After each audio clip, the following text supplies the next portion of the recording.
how do we increase the probability of having a conversation with these people? Your only job. If you have leads flowing into a CRM and you're an acquisitions agent, you're a salesperson, right? Just like any other sales position out there, you have a list of people you can call. Your job is to convert that list at the highest rate possible. That's it. It's as simple as that. All this other stuff is just how you do that.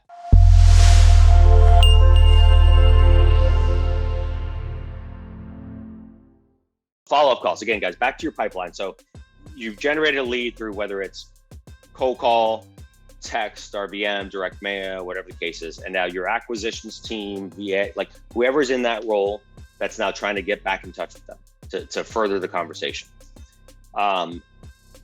You want to hit 3 windows to increase. Well, let me back up for a second. So there's 2 components to this. The first one is, and again, guys, all this is about same thing we talk about always. Like, how do I put more out there to the person in order to increase the probability that I'm able now to connect with them? Okay, so call windows, 3 call windows, and for every lead that's in your system, your acquisitions agent should be hitting somebody in all 3 of these call windows in this order. Yeah, usually in this order, but it really doesn't matter. Until they get in touch with them. Business hour, Monday through Friday, business hours. And by Monday through Friday, I mean like a working day, right? So if there's a holiday on a Monday or whatever, don't include that week. But business hours, 9 to 5 in your local market, hit that window. 6 to 8 p.m.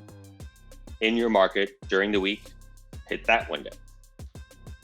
And then Saturday or late morning, early afternoon. Okay, why do we do that? We do that because you don't know what's happening to the person you're trying to get in touch with, right?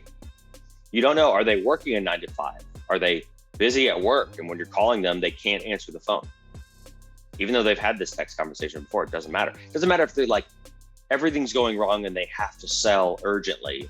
If they are at their job and they have a boss they have to focus on that, right? So like the 9 to 5 business thing is going to get you in touch with a certain percentage of them, certain avatars, certain sellers, no, right?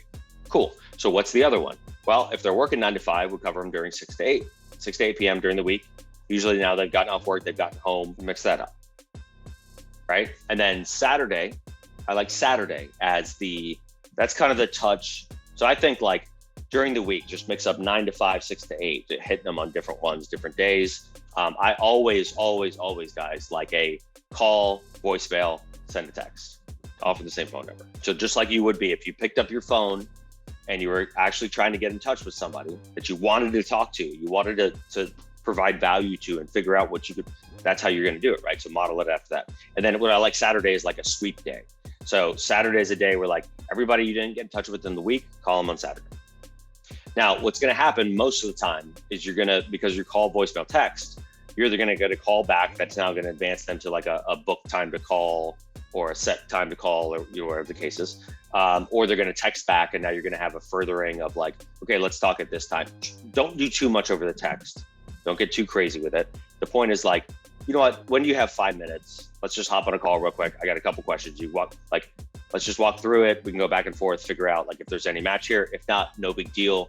Sorry for wasting your time. We walk away as friends, right? So you make it super easy. Very little that they have to agree to there. Very little burden. Is this all standard procedures for your people? Henry, I'm talking about like once it hits your CRM, what you do with it from there. So there's no like, this is what I do with my partners, and this is stuff I do in my operations, but like I don't know what everybody's not doing everything the right way. This is why I think that's the way I think you guys should do it through all these channels. I mean, you have to like, again, it's a very simple thought. Let's just like stop thinking about all these components and all these things we have to do. Like, what are you trying to do? You're trying to get on the phone with people and figure out what the situation is, right? Not like fill out a form and have a stuffy call. It's what's going on? Like, heard you want to sell. Tell me about the house.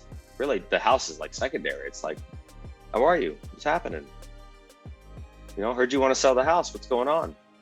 More about the situation. But again, like, how do we increase the probability of having a conversation with these people. That's your only job. If you have leads flowing into a CRM and you're an acquisitions agent, you're a salesperson, right? Just like any other sales position out there, you have a list of people you can call.